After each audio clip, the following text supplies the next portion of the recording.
Today ComixFM brings to you Godzilla vs X-Men, where the king of monsters fight the X-Men and then goes on a head-on collision with the Tri-Sentinel Mecha Kaiju. Smash that subscribe button and let's dive in. At the Imabari shipyards in Japan, Shiro Yoshida, also known as Sunfire, unleashed his power, generating superheated plasma to combat an overwhelming force. Despite being accustomed to dominating any battle with his heat, even he struggled against what loomed before him, Godzilla. The massive creature attacked for the third time in weeks, targeting specific industrial zones. As flames met atomic breath, the sea boiled, and the surrounding ships erupted in chaos. Japan had believed Godzilla gone for good since his last appearance years ago, but his return shattered that illusion. Sunfire, who once prided himself on never fearing any foe, now regretted his arrogance as a tsunami swept across the shipyard, leaving devastation in its wake. At the Xavier Institute for Higher Learning in New York, Professor Charles Xavier held a meeting with Mr. Kaneto, a representative from Japan's Tsugai Corporation, discussing how to handle Godzilla's resurgence. Xavier acknowledged the irony of being asked to protect a world that hated and feared mutants. Kaneto expressed skepticism, insisting large weapons were the only answer since past attempts had failed. Xavier argued that Godzilla's actions were deliberate, showing reasoned motivation rather than mindless destruction. Val Cooper countered that force must meet force, questioning if Xavier was excusing the monster. Xavier maintained that understanding must precede judgment, stating they'd be remiss not to try communication first, but if peaceful means failed, they would be ready. Meanwhile, the X-Men trained in the danger room. Cyclops, Jean Grey, Storm, Wolverine, and Beast coordinated against a simulated threat. Cyclops' optic blasts barely pierced the target's hide. Jean used her telepathy to coordinate attacks, while Storm manipulated weather-based energy and Wolverine tore through obstacles.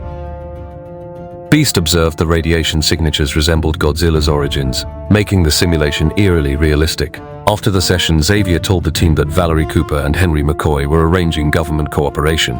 He emphasized his desire to communicate with Godzilla if possible, but instructed them to prepare for confrontation as well. In Boulder, Colorado, Gambit infiltrated a secured CSA storage facility. He bypassed defenses and located a frozen super-adaptoid, a construct capable of replicating superpowers. Wolverine, guiding him remotely, reminded him they'd planned ahead. Gambit revealed PIM particles, smirking that escaping would now be easier.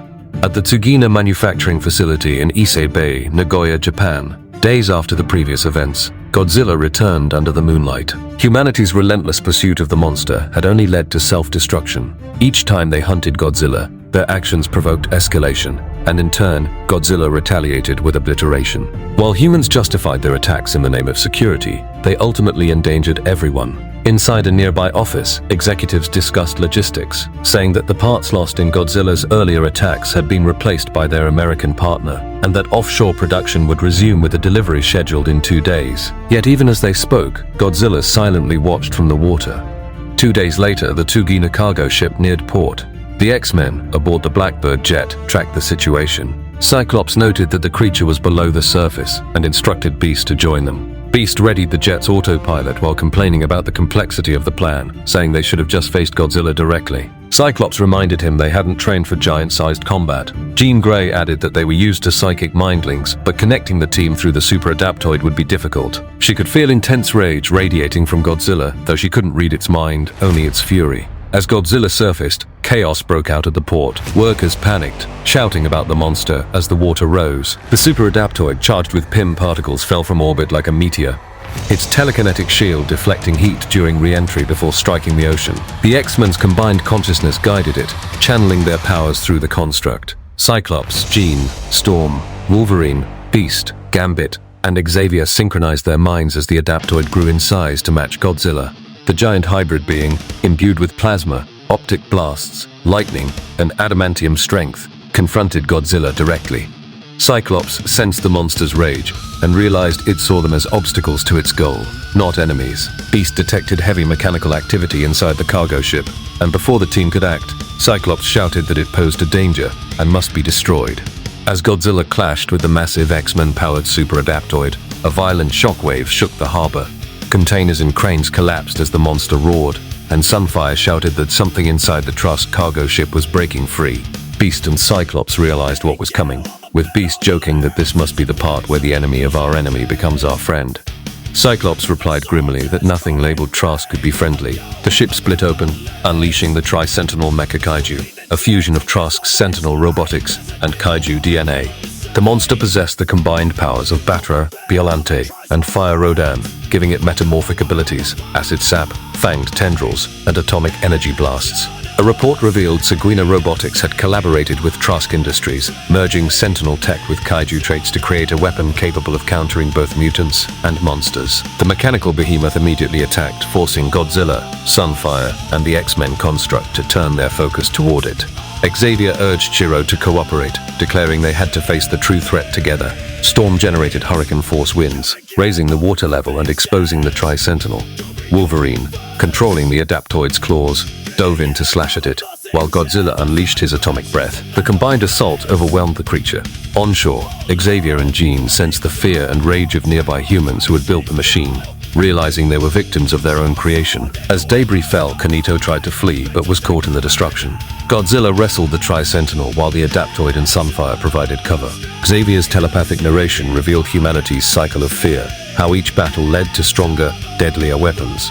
With Godzilla and the X-Men striking in unison, the Tri-Sentinel was destroyed. Godzilla roared victoriously, and Sunfire saluted him.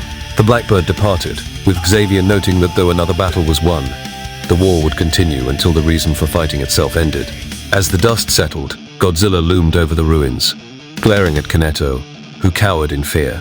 Cyclops and the X-Men rushed in, with Storm and Sunfire hovering above. Jean tried to reach Godzilla telepathically, but could only sense its emotions, frustration, and exhaustion. She connected those feelings to the team's hope, letting Godzilla feel their intentions. Xavier revealed Kaneto's hatred stemmed from 1955, when his father, serving in Japan's defense force, died during a battle between Godzilla and Anguirus. Godzilla hadn't caused his death, but had tried to stop the destruction. Kaneto, overwhelmed, confronted the mutants, asking if they sided with the monster. Xavier replied that mutants understood what it meant to protect a world that feared them. Godzilla, satisfied the threat was gone, turned and left peacefully. Cyclops thanked Sunfire, who wished them well. As Kaneto reflected, Sunfire suggested sometimes the real monster could be found in the mirror. That marks the end of the fourth encounter, My Monsters. Thanks for watching. ComixFM will be back with Godzilla Vs Avengers next. Till then, stay tuned and spread the word about our channel, and keep buying comic books.